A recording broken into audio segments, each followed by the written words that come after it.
Yeah, I'm just holding my breath looking at it really because yeah, that's not going to be much fun to try to get through against a defending force. Sweep and clear through the jungle when they could be in spider holes or anywhere. So they can make their own spider holes as well. Yes. Well, that's what they should be doing on the Mm-hmm. ground level and doing it in amongst the foliage. All right, so we just got put in. I'm gonna go. Oh, big briefing here. All right, so Battle of Gaintoy, as I said. This battle on the 8th of November 1965 was fought during the Vietnam War between the Australian troops and the Viet Cong. The battle was one of the first engagements between the two forces during the war and occurred when A Company, 1st Battalion, Royal Australian Regiment, Blue 4, struck a Viet Cong bunker system defended by Company 238, Op 4, in the Gain Toi Hills in northern Bien Hoa Province. It occurred during a major joint U.S.-Australian operation, codenamed Operation Hump, involved the U.S. 173rd. Sorry, I just watched one of the Op 4 guys knock out their commander with the turret on the side. That was cute. Oh yeah. Involving U.S. 173rd Airborne Brigade, Green 4, to which the Australian regiment was attached. Credits Wikipedia. Notes, the mission features two quote-unquote underground bunker systems, which are in reality situated in the way northern part of the AO. These bunkers can be entered and exited via scroll wheel interaction with small ladders, 10 per bunker. Oh, so there's a lot of ways to get in and out of these systems. Nice. Situated around sites marked Bunker 1 and Bunker 2. Through the use of these ladders, you will be teleported back and forth between the AO and the relevant bunker. And then bunker, exclamation point. Mission rules: do not use AA gun on infantry. Ah, There you go. dang. Op 4 You Alpha called it. Op 4 Alpha and Bravo platoons may not enter Bunker 2, and Op 4 Charlie and Delta may not enter Bunker 1. So basically, they can't just put everyone in a single bunker, because that would be messy at that point. Do not camp within line of sight of any of the internal entrances of the bunker system. Makes sense, that would be a bit cheap. If you fall out of or otherwise find yourself on the floor outside, either bunker system, do not move and use the contact staff feature. Do not attempt to gain a competitive advantage by abusing the ladder teleport system, basically no metagaming. And then the area containing the bunkers may not be accessed via any other means outside of the ladder teleportation system. Do not attempt to walk in, run, dive in, or fly to it. Yeah, because imagine the Hueys just circumventing the map, landing on top of the bunkers, and then people glitching in through the rock cover. Well, people would try anything, won't they? Oh, In a yeah. fight? And something like this, definitely. Otherwise, going down medium anti-tank settings, Blue 4 are going to be using Laws. Op 4's got the B-41. Since we're at Op 4, I'll start with them. You got Vietnam guerrilla warfare elements here. So just a lot of chest rigs here, some rice hats, and some bucket helmets as well. I forget what they're specifically. I think pith helmet, actually. It's a pith If I helmet. recall. I'm always a bit disappointed to see the rice hats getting rolled out because they were very rarely used by VC soldiers. Otherwise, loadouts for them is going to be a big mix of weaponry here. They get a choice of the SKS, the Type 56, or the M49, which were captured French rifles. They've also got the IS-8 shotgun in play, which I'd imagine for CQC in a bunker system might actually be really effective, because if you got a bunch of dudes in a hallway, both barrels will probably clean that up entirely, just like trench warfare.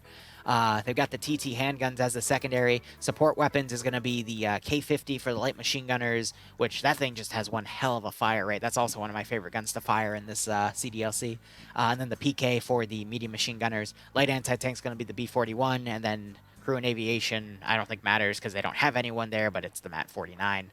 Nothing on crew served weapons and their assets. It's the quad ZPU, which can only fire at helicopters for this round, and a static Dishka, which I'll be curious to see if they keep that outside of the bunker, trying to use it to lock down the ridges, or if they bring it inside and try to make a fatal funnel with it. Otherwise, looking over at Blue 4 real quick. Also scroll by their base as well. Their uniform are going to be the Australian Anzac uniform. So they've got the nice little hats on, the chest rigs, and that base uniform. Weaponry is going to be a mix of either M14s or L1A1s. And then they also have the choice of taking the 1897 trench sweeper. Excuse me, trench gun. They look at the caliber of all those weapons. They're all big. They're all big hitters. That was let's see, the L1A1, which I believe is 7.62 by 51. Yeah, that's the same as the M14. Yeah, it's the M14. Both of them are. Both of those are 20-round mags too. I mean, that's wow. That's pretty big calibers to work with there compared to the AK, for example. But otherwise, the support weapon, they get the L2A1 LMG variant, which I believe has the 30-round mags. Am I right? Yeah, and full auto, yeah, and a bipod. Yeah, so that's going to be, it's pretty much, I was about to say it's kind of like the bar, but the bar only has 20 rounds. But then they have the M60 as the medium machine gun. Land anti-tank's going to be the M72, single-shot disposable AT launcher, and then the crew and aviation guys get the F1 SMG with the top-loading mag, which I always thought was kind of funny because it's got the sight on the side. Yeah, so you've got that versus the MAT 49 on the other side, and they're pretty comparable. Apart from you can put a bayonet on the F1 if you like sticking people with. I hope we see a melee kill tonight. I'm trying my best to catch that. Hopefully with trench warfare, we might just get lucky enough to see one. Otherwise, we've got a lot of logistics vehicles here, 4 transport trucks, and then the 2 Iroquois vehicles. One is just a different model with the the shark mouth in the front.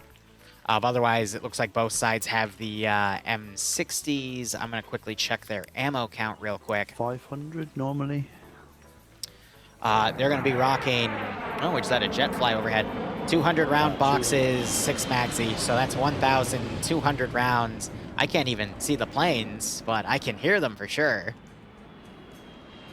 Might just be a sound effect of them going overhead, but looking over at Green 4 real quick, they've just got the MACV uniform setups, and so the reason I'm checking these guys is because Green 4 is a different faction, they're actually going to be using M3A1 grease guns instead of the F1s, because they are specifically the pilots for the aviation loadouts. So yeah, they've got the M16 as well up there. I'm not sure if they'll be able to take the M16s, though, because they only have the crew and aviation slots specifically. But otherwise, people are telling me that is just ambient noise going instead of any actual models, but I digress. Going ahead and looking over at Blue 4, since we're here, Curie is going to be the sole commander here, no 2 or 3 ICs. Sorry, I got distracted by someone pinning me over something else. I'll answer that in a second. Arcane's going to be leading Alpha 1. Naders as his 2 IC. Lolo looks like he's going to be with a L1A1. I believe that he's going to have a scope for it since he's in a marksman role. Otherwise, Mike is going to be their medic. Mackenzie leading Alpha 1 with Callison, Reapers, and Sandy, Sam, Olaf, and Mutants. Karate Weasel leading Alpha 2 with Jenitin, Butcher, Mans, and Holton under him. Whiplash leading Bravo. Diggs as his 2 IC. One of your guys is stepping up to 2 IC. That'll be interesting. And then Cullis being the marksman, Grav being the medic, Nemesis leading Bravo 1. He's got Bacon, Oreos, Purton, Old Cool, Bigma, and Shannon under him. And then Fetty's going to be leading Bravo 2 with Nick Dobbs, Nomad, Katz, and Iander. So I'm seeing your guys staying close with Scandy Recon, but disseminating between both the teams. So that is quite nice. Otherwise, Pierce is going to be leading Charlie with Fonz as the medic. No 2 IC there. Khalil's going to be leading Charlie 1 with Nicholas, Heartseer, Rapier, Renly, and Blast. Skipu leading Charlie 2 with Agents, Giovanni, Pingus, Stark, and Pange. And Stark going for that trench sweeper. Again, I want to see what he does with it. Swola leading Delta with Arcor as his 2 IC. Patriot leading Delta 1 with Aim at the Balls, Wheaton, Lurch, and Major Khan. Ash leading Gazog and Banks under Delta 2. The 2 vehicle crews go all the way down. It's going to be Malin, Maz, and Valkyrie for Hotel 1, and Oddball, Jack, and Fred for Hotel 2 with the other crew. But looking over at Op 4, we have Cholt ground commanding. Legs is going to be the 2IC, Iqbal the 3IC, Norris as the medic. Flux going to be leading Alpha with Steve being his 2IC, Kabubi Face being the marksman, and Roster with the medic role. Alpha 1 being led by Arma Jesus with King, S-Goblin, Artisan, Novix, and Vagrant under him. Michael leading Alpha 2 with Kekir, Dooley, Korvac, Bant, and Rufy under him. Valetarian leading Bravo with Skits being the 2IC, Daler being the marksman, Flaninja leading Bravo 1 with Royce, Fluffy, Shut It Down, and Zally under him. No Bravo 2 from the looks of things. NASA leading Charlie with PHK as the marksman, Pogo as the medic, Wombat as the 2IC. Charlie 1 being led by Bluck, who has the quad CPU in a bunker right here. But he's got Roy the Camper, Bits, Ivno, Lolo, Kermit, and Idiot Wolf under him. No Charlie 2. So we go right to Delta, being led by Bates, no 2ICs or whatnot. Depso leading Delta 1 with Timek, Albin, and Sayak. Delta 2 being led up by Sideways with Coop, Vonk, Pointman, and Waldo. So a few things to point out. We've got Scandy on Blue 4 and the Green 4 group. Pepega is on Op 4. And Rob, the reason I call those two communities out is they are the best of the best here. Right. So it's always interesting to see the power dynamic. And I mean, we saw Blue Force steamroll in the previous round, but they had both of those factions on that side. So that contributes to why. Gotcha. But now that they're evenly split, we might see a closer game, especially with that CQC. But otherwise, looks like for Bunker 2, we have the ZPU set up here. We got another small bunker right here as well. And I'm trying to find where some of these ladders are. I've got eyes on one over here, but it looks like these little black highlighted areas all contain various ladders where you can enter and exit these bunker compounds. Looking over at Bunker 1, it appears that, yep, all of these are just out and about. So not a lot of good defensive positions unless Op4 decides to make them along this bunker. But it might actually be really hard to cover all of these entrances with their full player count. So we might just see Op4 have a squad or two outside the bunkers to defend, but then quickly fold into the bunker itself here. But looking at the LZs, looks like we have some permanent smoke effects on LZ Princess to mark them out. We have a really nice area right here in the village of Run Kun with these lovely bridges around too. I always love custom areas like this. With the levers, of course. Oh, yeah. They've all got the levers. Yes, they do. I see them. So it's that little middle section that falls out. I hope to God we see that in the third round tonight. That would be great. I'm trying to check between the bunkers. I don't see a bridge down, but that is okay. Maybe we'll get lucky for round 3. But let's go ahead and look at LZ Queen here. We've got that permanent smoke effect going in this open area. But from LZ Queen, you've got this steep ridge they got to climb up to get to the 2 bunkers. But at that point, just before they get to the bunker areas, they'll be nearly parallel with them. There's still a bit of a climb to the easternmost bunker, but the northern bunker, they're about right there. And then the climb from LZ Princess is also going to be a bit of a tough one. Because that one from the bunker systems, Bunker 1 can easily set up on the ridge and pretty much lock down that LZ. So we'll see if the Dishka is utilized over in that position. But otherwise, I want to have a quick look at the internals of these bunkers as well. Bunker 2, I mean, just look at how extensive this area is. Oh, yeah, here we go. Oh, man, this is going to be great to watch. And that's just Bunker 2. Bunker 1 is going to have the same treatment here. Also very extensive. Oh, man.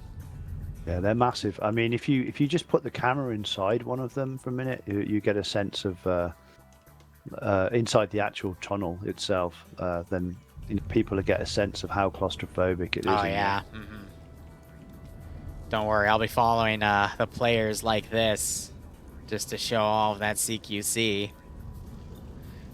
Now, what I'm curious about is in standard Friday night fights, there is a role on both sides called the Explosive Specialist. And I just pulled up Zally's name because he has the little triangle in his unit. So that means they do have them tonight. And usually the Explosive Specialist gets the choice of 4 items.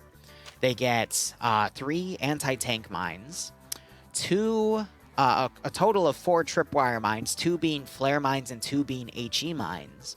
Actually, no, it's 4 explosive charges or 2 explosive satchels. So I'm really curious to see if any of Oppo are going to take those explosive HE mines and try to set up traps in the tunnel systems themselves. And yes, FNF is 1 life. Well, they work in the They tunnel do, systems. yeah. Yeah. I'd love to see it. It is a 1 life battle as well. Yes. So yeah, it's not an easy thing to get through. Mm-hmm. Yeah, I mean, so just remind me of the objective. They're going to try and Blue 4 have got to seize the actual tunnels. They've got to get in the tunnels and seize them. Yeah, well, that's going to be tricky. There are multiple entrances here. You see with every ladder here is a potential entrance. Both tunnels have like 10 or so entryways to them. I'm trying to track.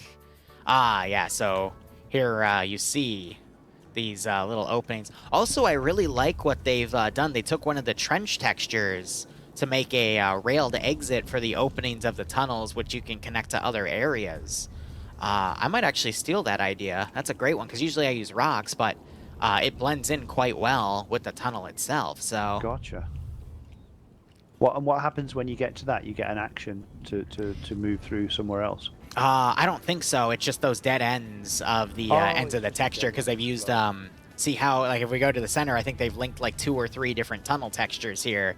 Right here, for example, you see a little break in the black texture here, indicating this is 2 different textures combined together, compared to here where you see them all solid. So this is, I think, 4 different tunnel textures all connected. But you know, that's right. That's how they're designed. Yeah, yeah, that's to be modular like that. So these just cut off the other exit points, but it looks like they didn't get them all. There is one missing right here, but that is also where a ladder is. So this is where they transport in. So we'll see if anyone accidentally tries to go for the bigger tunnel here. Well, that would be a definite bug. Has this been adjusted by the FNF team? So I think quite simply they do have an audit process for their maps. I think they just might have missed that one. I do have, usually Malin, who is an FNF staff member, does have an ear in the stream. So okay, yeah, no, I'm just wondering, is this our vanilla tunnel, or has this been adjusted? These are your vanilla tunnels, just all 4 of them combined to make a super tunnel, but then all these extra ways out have had textures added to them to basically prevent people from jumping out. But I'm just saying, I think they missed one right here. So. Oh, okay. So it must be because there's normally, I think they normally should have those things blocked automatically. So something's gone wrong somewhere with that here. script. Then gotcha. I thought they did them manually, because I wasn't aware that they actually did that. Yeah, no, there's a little earth thing, like a ramp, which basically fills most of the ends of those. But I think it's done. I think it's done by our tunnel module. When you set the tunnel module, it actually blocks the ends, and it's the idea is it randomly reconfigures the tunnel, so that every time you use it, it's different. Here's the thing, though. I don't think this is the tunnel module, though, because that would indicate that there's a tunnel entrance itself, but all the entrances here are custom teleporters. So I don't think it's that system. I think this is them building their own custom composition to make that type of system work. Yeah, but I didn't realize because we've never used it without the module. I never realized that you didn't have the ends blocked on all the ends. So that's something we should fix. That's a bug. Well, at the same time, I actually would have, from a creator standpoint, I think leaving them open is fine to then let the mission makers do stuff like this to block them off. Because if they want to, again, this is 4 different tunnel textures built together. So if you blocked off the entryways, you wouldn't be able to have something like that. Yes, I see. So I think it's fine. Maybe if you wanted to put that work in, you could have I'm trying to think, maybe an option where all of the, you know how buildings, when you go to the Eden editor, you can see all their doors? Yeah. And you can like set them to open or close. Maybe you can make a system like that where it labels all the opening ways as doors, and you can set them to be open or closed. That's just me spitballing. I have no idea if you could code it that way. That's a great idea. But we should do that, because you can use the door animation source to basically have the things hide and unhide. Also, we've spent way too long in those tunnels. I didn't realize the round started. My bad. But looking over here, it looks like we're just catching the beginning of the action here as Blue 4 deployed everything. I didn't get a prompt saying the mission started. I was too busy in the tunnels. I guess I just missed it because we were talking. But in the tunnels, Liru. I want to see the tunnel fighting, but looks like Op4 have set up most of their guys outside the tunnels. We've got two major groups of, actually 3 major groups of Blue 4 here. One major one that went up the driving route, probably dismounted in Bruh, and is now coming around encountering light resistance, but that resistance is certainly stopping them. We have another group of Blue 4. This is Delta. I just saw Gazog take a grenade to the face as they try to push up this big ridge here from LZ Queen, and then LZ Princess has 2 squads deployed. They haven't run into contact yet, but they might soon because Bravo have set up on this ridge, and they are getting ready with AT to potentially fire at any infantry coming in. But I'm going to go back to the easternmost group here because Op4 is certainly outgunned, but they are holding. Oh no, bro, speak please. Roy tries to come up to flank, but he is immediately taken out by Whiplash. These are your guys coming up here. Yeah, go Columbia. So far, it looks like only Old Cool is unconscious here, but he just woke back up, so your guys are just steaming through Op4 here. We just saw Roy wake back up, though, but there's Blue 4 literally... Oh! And he gets shot in the ass by Whiplash. The sneaky Mexican. Grab, meanwhile, he's a bit on his own. He's by the dismount point of these trucks. Op4 have sent a few guys down as Grab tries to hold it here. Gets a smoke grenade throw. If that was a regular grenade, he might have gotten a kill there.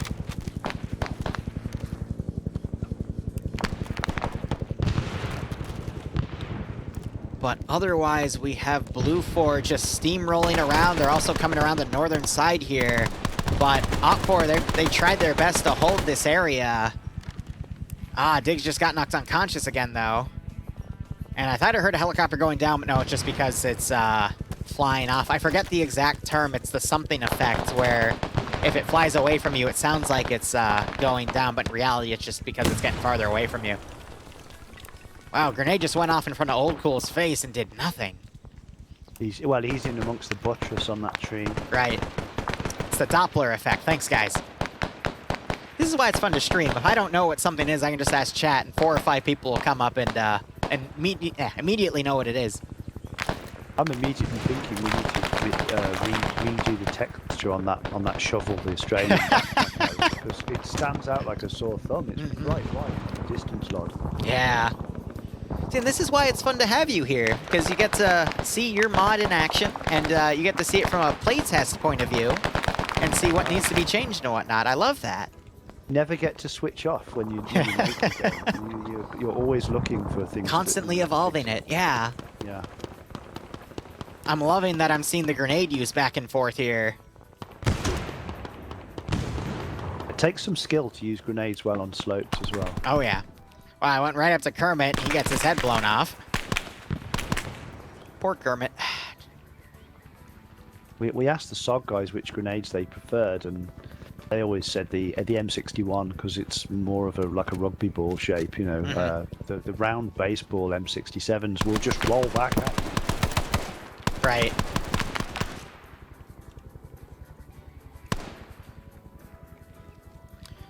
So it looks like Columbia is holding where they dropped off as Op4 tries to flank around to them. I just heard the ZPU get a hit on one of the Hueys. There's a very distinct sound all helicopters in Arma 3 make when they take damage, like a bit of a crunching on metal sound or something. It's funny, though, when you make scenarios for years and you play them through, just all the sounds that you distinctly hear of certain effects going off. It's amazing what you end up catching on with. Yeah, half the DLC is the sound. Oh, yeah. And that's another thing that this mod, excuse me, this, sorry, I didn't mean to belittle it by saying that this CDLC does. The sound play is amazing. Like when you're in a tunnel, for example, which we'll see soon, hopefully, you can like hear all that nitty-grittiness of being in a tunnel. You can occasionally hear dirt falling from the ceilings. Your footsteps are more muffled. It just sounds quieter down there. But the voices also carry through more, as if it's an echo. I love that about the CDLC. Yeah, I was asked before, like, what was my if I had to pick one thing out of the whole thing that I'm most proud of, I've always answered the same question, the same answer, which is Dennis's sounds. He's a one-man army. The guy that made the JSRS sound as well. So he's got a lot of experience with the Arma engine. Great stuff. I'm doing all right, Michael. Thanks for asking. So it looks like Bigma and Shannon are down, unfortunately. They're just holding the line against this Op4 counterattack so the main group can get into Bunker 2. It looks like Op4 have started folding out a few guys into Sector 1, but not necessarily Sector 2, so we might see Op4 not be able to put anything into the Bunker 2 system, but definitely they'll be able to get some stuff in Bunker 1. But I'm just watching your guys trading back and forth. I think I saw Bacon Oreo. No, it was Old Cool. He got a great GL on Ivno over here, who's on 3 kills, mind you. So I'd say your guys are definitely doing a good job here.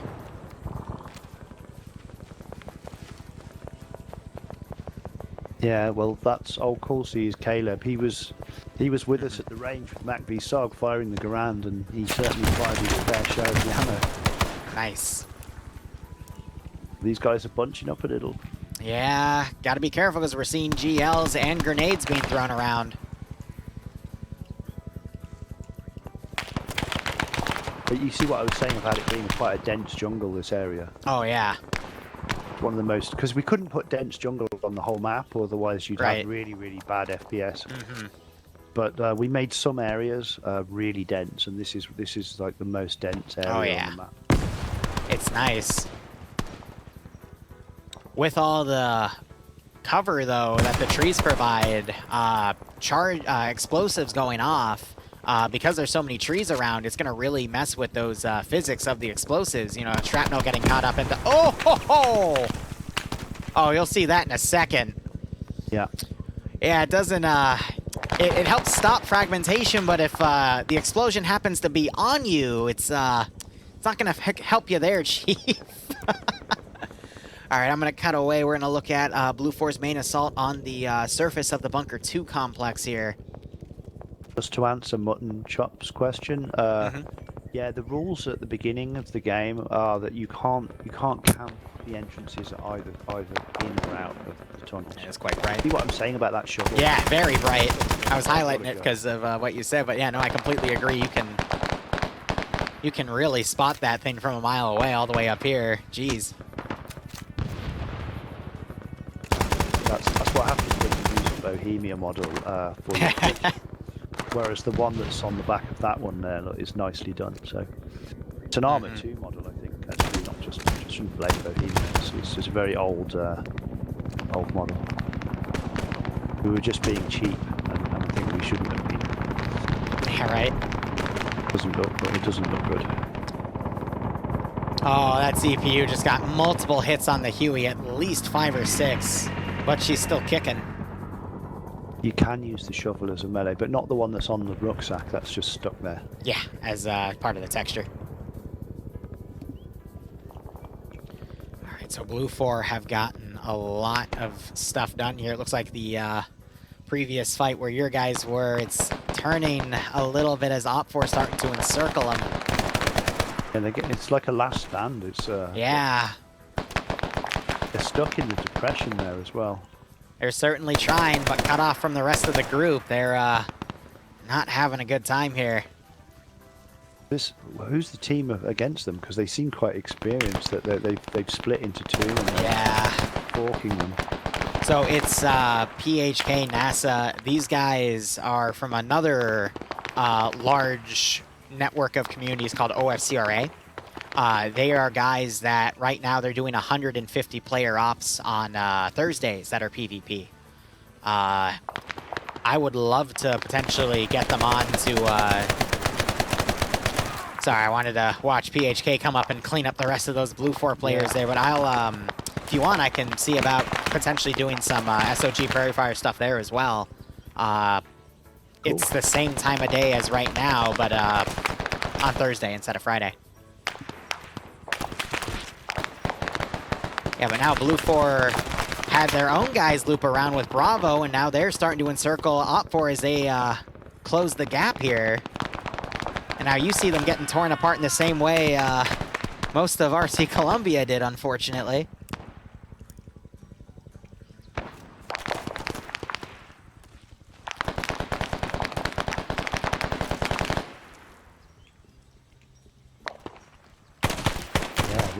There's some man. long range fighting. Oh, right Yeah, behind you. and then people are getting right behind each other and eliminating too.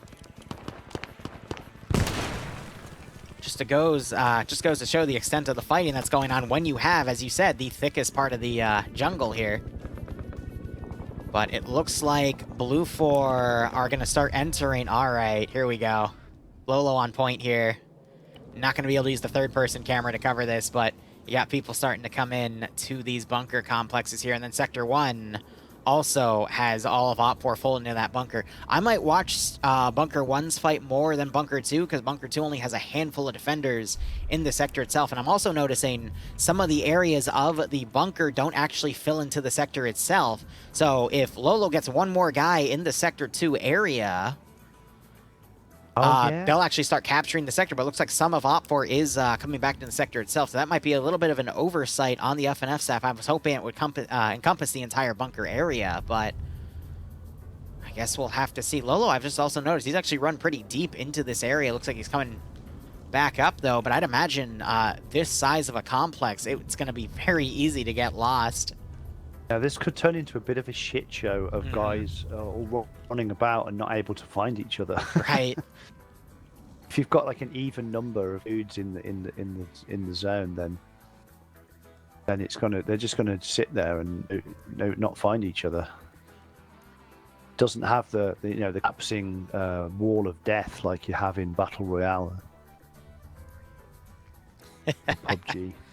Yeah, so there's Sector 2 being captured because they have more forces in there that are actually there in the sector itself, even though Blue 4 has a pretty sizable amount. Oh my gosh, Bates just fell down the ladder. That'll happen. Yeah, you gotta be careful, guys. If you slip, you're gonna hurt yourself. All right, so if this is the case, I'm going to watch this area for just another moment or two, but I want to look over to Sector 1 because that's going to be... All right, they're starting to enter. So how we design these tunnels for the stream, we made the same tunnel system and then basically changed the layout of each one. And then we had 4 different ones, and then we used different combinations of those 4 to plug together like 4 corners of a square. And then that's how we made each tunnel. And there's 7 of those. Oh my god! Great compositions, but so this is Stark, who I was talking about in the beginning of the stream with the Street Sweeper, and he even poked me actually at the beginning of the match, saying bunkers in all capital letters, and then saying and the shotgun has been acquired. Mwahaha. And right there, we just saw him get a beautiful double kill. And I was telling you at the beginning of this round, a shotgun in the fatal funnel with a bunch of people in there, it's going to be a mess. And let's see what Stark is able to do as well. But so far, he is still the only guy in this tunnel system. I feel bad for Op4.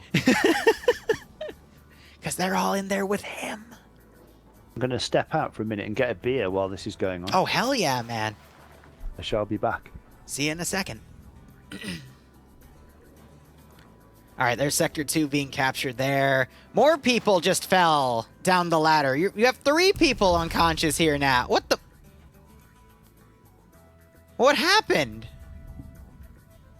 What? They just... What the heck happened here?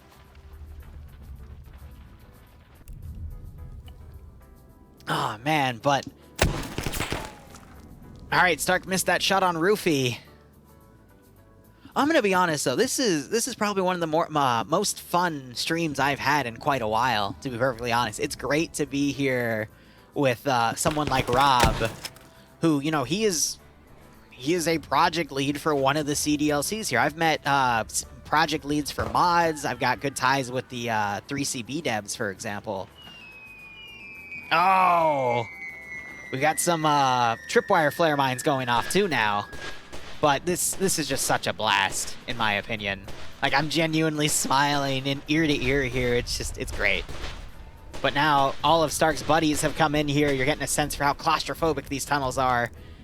And just goes to show everyone moving up slowly. You got Roofy locking this area down right here. A grenade getting thrown. Skippoo about to come around, but he decides not to. You've got Roofy now. He's going to turn the corner. Might get some beautiful shots here. And Stark blows his head off with the shotgun. Now he's on 3. This is round 2, Ilbanek. Telling you, man. Shotguns in tunnels. It's a match made in heaven. Winchester 1897 go brr. It would be thunk, thunk, wouldn't it? We got some grenades being thrown in here. Sector 2 now not being captured, but if all Blue 4 goes in there, they should be able to take it. Really, to scroll out real quick, you still have 2 Op 4 guys, 3 Blue 4 guys, 4 Blue 4 guys in that original firefight area, and then more Blue 4 coming in. Another prompt for Sector 2 to be captured, but again, the main fight is going to be here in this tunnel.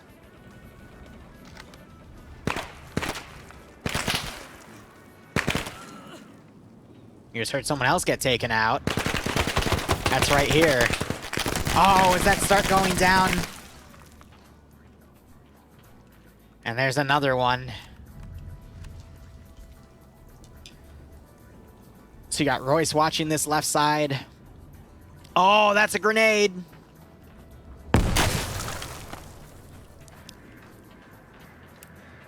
Real quick, I just want to go into someone's first person. I want to see if Stark got taken out. Yes, he did. That's a shame. And now you got Op 4 counterattacking here, but they're red on redding each other. That was Flux engaging with Royce as they're trying to come up to counterattack, but not sure if Flux noticed yet. He's going to come around. Now he's going to realize they're friendly. So that was a little bit of a misplay there. But now you got more Blue 4 coming around. And it looks like they're deciding to fold back from this area here. A lot of Blue in the tunnel now. Stark's telling me he actually got shot in the back of the head by a friendly right here. Oh, that sucks. But yeah, the assault on Sector 1 is pretty heavy here, but Op 4 still maintain the number advantage. Sector 2's tunnel, Blue 4 and Op 4 are, I think Blue 4 has a slight number advantage actually, and they've realized that if they just stay there, they can take the sector over time and then leave and then go help with Sector 1's push, because I think Sector 1's fight, it could really go either way, but you occasionally hear grenades going off. I mean, look at this from this view. You've got 4 Op 4 guys, 5 Op 4 guys in this one little tunnel area here, and Blue 4 are slowly coming down, but this is how tunnel fighting worked. You'd have a lot of blank rooms, but then one of those rooms, there would literally be 5 or 6 guys just waiting there to shoot you. And then up. Hit Vipers falling out of the ceiling and all sorts of Oh yeah, crazy traps. Dooley, meanwhile, coming up and counterattacking. Multiple Blue 4 guys getting killed in this meat grinder here. Now you got Flux moving up to continue that push. Swola getting taken out by that Type 56. Going down a room. We just had an M60 gunner get taken out as Vagrant pushes out to counterattack. Oh! A Molotov cocktail being thrown. Wow. Lighting people on fire. Holy shit. Stop, drop, and roll. One used to piss on him. Oh my god. More Molotovs being thrown. Everyone down here is on fire. All right, there's Sector 2 being taken. Op 4 now trying to counterattack, but they put themselves in a position to be engaged on both sides. Oh my god. Kicking off. You still hear the burning screams. And the double taps. That was a great play. Yeah, I think Op 4 might be able to hold Sector 1 here. Oh, we got Lurch holding the doorway, but Kane is able to come up there and take him out with that K-50. He's got drum mags with it too. Now And that thing was a brass mountain. yeah. Its fire rate is absolutely insane. That's why I love using it. Anderson hasn't realized, oh, but Kane only had 1 round left in his magazine. Oh, but a grenade got thrown up here, and that knocked out both Anderson, Swola, and Giovanni. And now you got Arcor and Ash. They're going to pull back to the ladder. Kane running up. And just clears them in the fatal funnel. Giovanni wakes back up, though. Doesn't realize what's going on as Blue 4 is just getting immediately repulsed from this tunnel.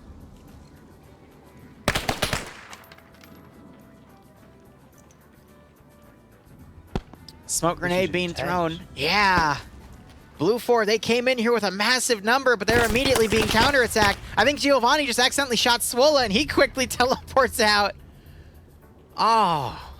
Fortune favors the bold, eh? Definitely.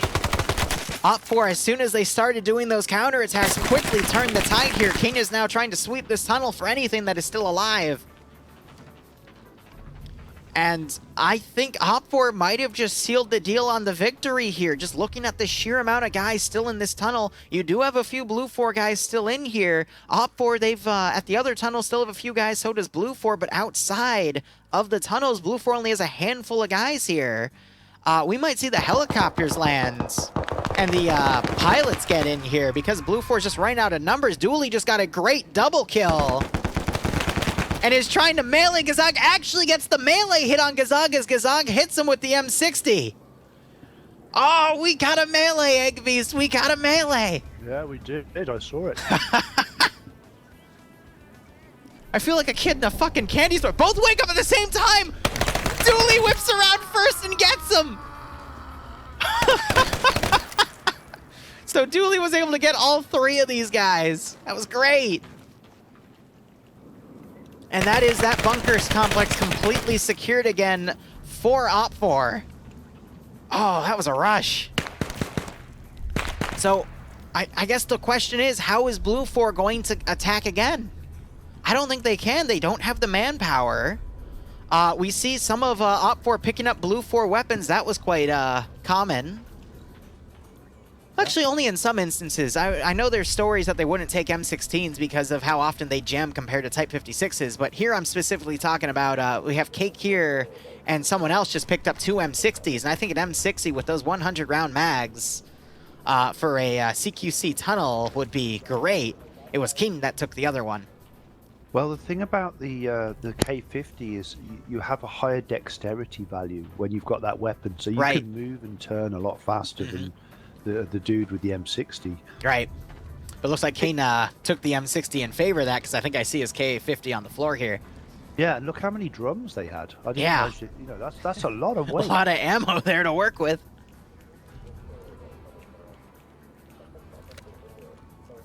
But FNF, yeah, go ahead. It's almost worth tactically in this situation ditching your rock, so you're not carrying too much weight. Oh yeah, so you can just be super mobile. Yeah. Fluffy running into Giovanni. Giovanni's got his M14 on full auto, but he wasn't able to line up a shot. But now you got Cake here coming up the side. Giovanni running with his back to the area, but he gets taken out by Cake here, who has that M60.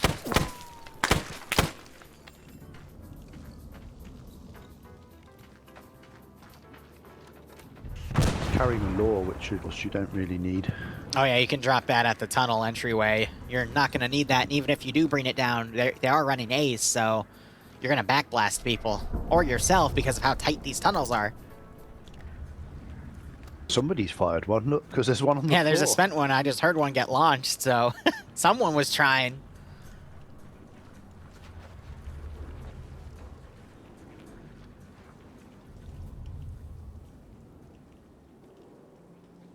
Someone wounded down here. But yeah, I'm just gonna basically hold over. Sector 2's been completely emptied. I think we're just having some red-on-red incidences here as people might be mis-PID each other because they see the guns first. Oh, now we got another wave of Blue 4 coming in. Let's see how they do.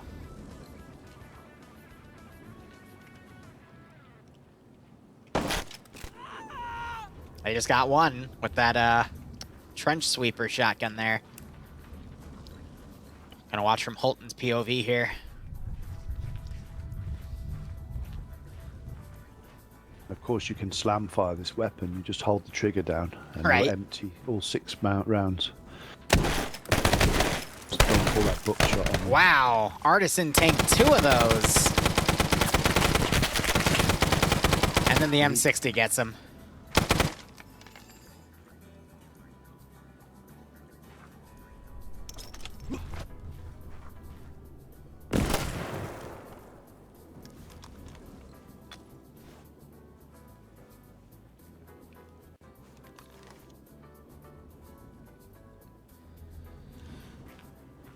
Hey, still the only one in the tunnel here, scrolling out to the rest of the map.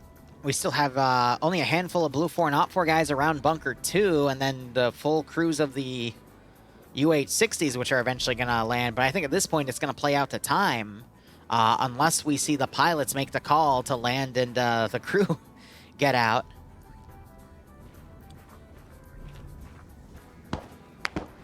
All right, let's see if Wise can be the one-man wonder here with his M60. He has 5, 10, 13 people in this complex to take out. You know, a strategy he might want to work with, though, is finding bodies of people he takes out, taking their grenades, and then moving forward with those grenades.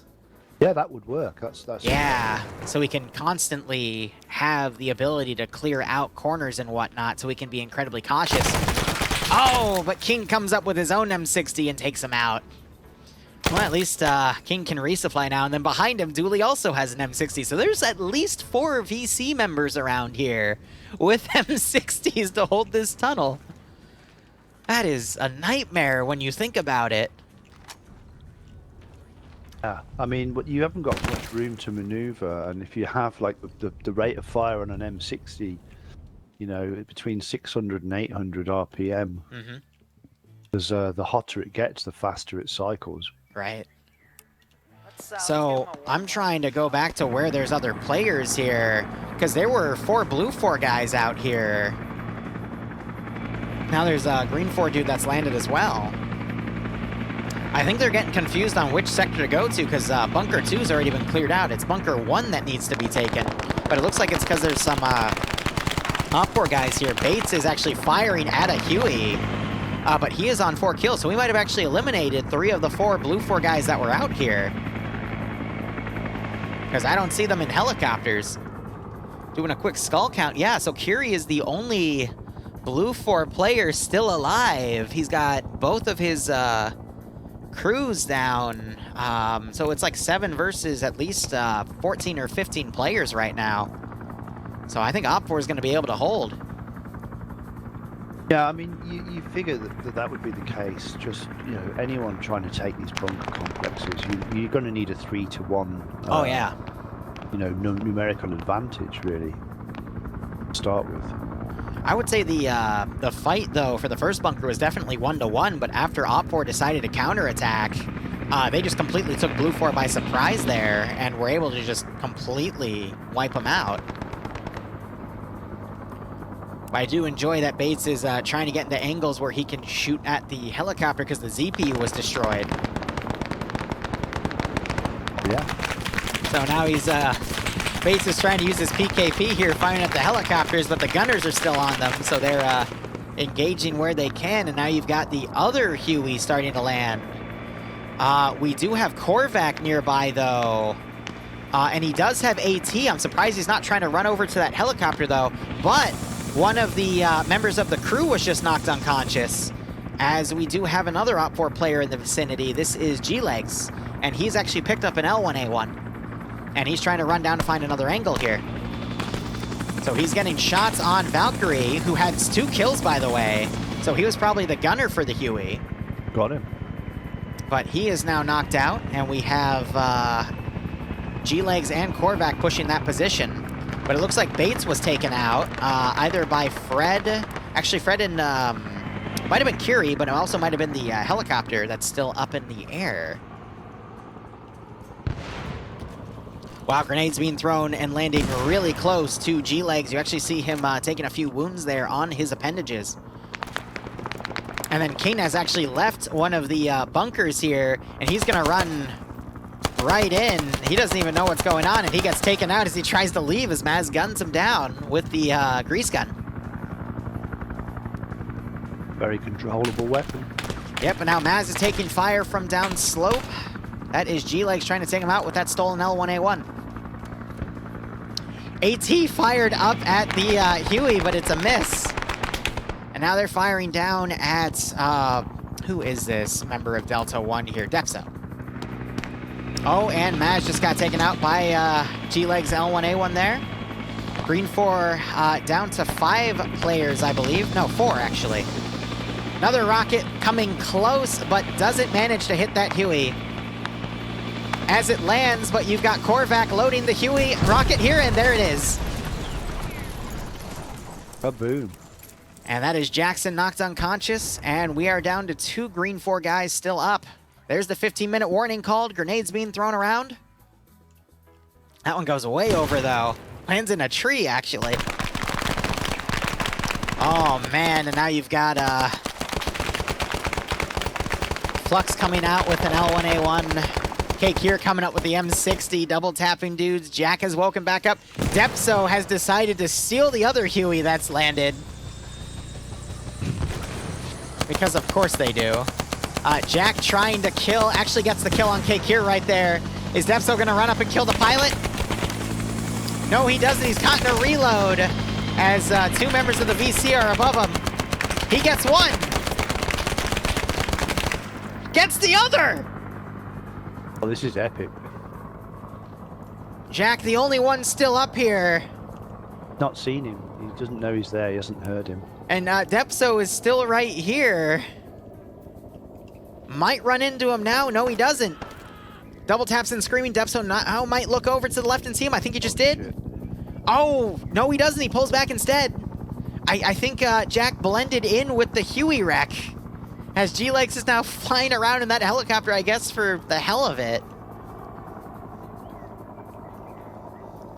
So Jack's doing some quick bandaging here on 5 kills right now.